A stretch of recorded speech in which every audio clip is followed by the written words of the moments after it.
Acts 26, the message. I couldn't just walk away. Agrippa spoke directly to Paul. Go ahead. Tell us about yourself. Paul took the stand and told his story. I can't think of anyone, King Agrippa, before whom I'd rather be answering all these Jewish accusations than you, knowing how well you are acquainted with Jewish ways and all our family quarrels. From the time of my youth, my life has been lived among my own people in Jerusalem. Practically every Jew in town who watched me grow up, and if they were willing to stick their necks out, they'd tell you in person, knows that I lived as a strict Pharisee, the most demanding branch of our religion. It's because I believed it and took it seriously, committed myself heart and soul to what God promised my ancestors, the identical hope, mind you, that the 12 tribes have lived for night and day all these centuries. It's because I have held on to this tested and tried hope that I am being called on the carpet by the Jews. They should be the ones standing trial here, not me. For the life of me, I can't see why it's a criminal offense to believe that God raises the dead. I admit that I didn't always hold to this position.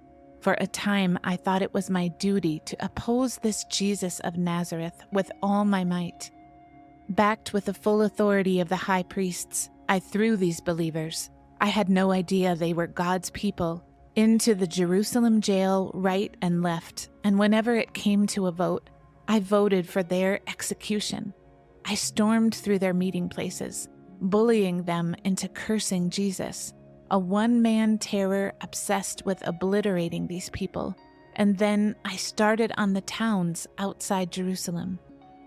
One day, on my way to Damascus, armed as always with papers from the high priests authorizing my action, right in the middle of the day, a blaze of light outshining the sun, poured out of the sky on me and my companions. Oh, King, it was so bright. We fell flat on our faces. Then I heard a voice in Hebrew. Saul, Saul, why are you out to get me? Why do you insist on going against the grain? I said, Who are you, Master? The voice answered, I am Jesus, the one you're hunting down like an animal. But now, up on your feet, I have a job for you. I've handpicked you to be a servant and witness to what's happened today and to what I am going to show you. I'm sending you off to open the eyes of the outsiders so they can see the difference between dark and light and choose light, see the difference between Satan and God, and choose God. I'm sending you off to present my offer of sins forgiven and a place in the family, inviting them into the company of those who begin real living by believing in me. What could I do, King Agrippa? I couldn't just walk away from a vision like that. I became an obedient believer on the spot. I started preaching this life change, this radical turn to God and everything it meant in everyday life, right there in Damascus. Went on to Jerusalem and the surrounding countryside, and from there to the whole world. It's because of this whole world dimension that the Jews grabbed me in the temple that day and tried to kill me. They want to keep God for themselves, but God has stood by me, just as He promised, and I'm standing here saying what I've been saying to everyone, whether king or child who will listen. And everything I'm saying is completely in line with what the prophets and Moses said would happen. 1, the Messiah must die. 2, raised from the dead.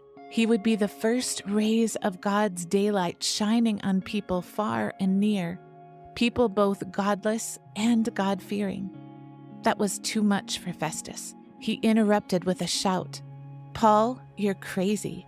You've read too many books. Spent too much time staring off into space. Get a grip on yourself. Get back in the real world. But Paul stood his ground.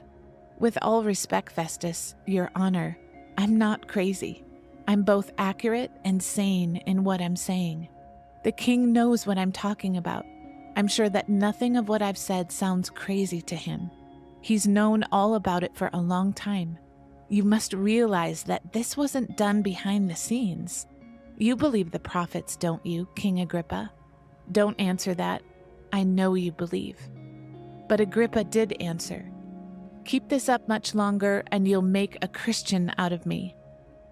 Paul, still in chains, said, "That's what I'm praying for, whether now or later, and not only you but everyone listening today, to become like me, except, of course, for this prison jewelry."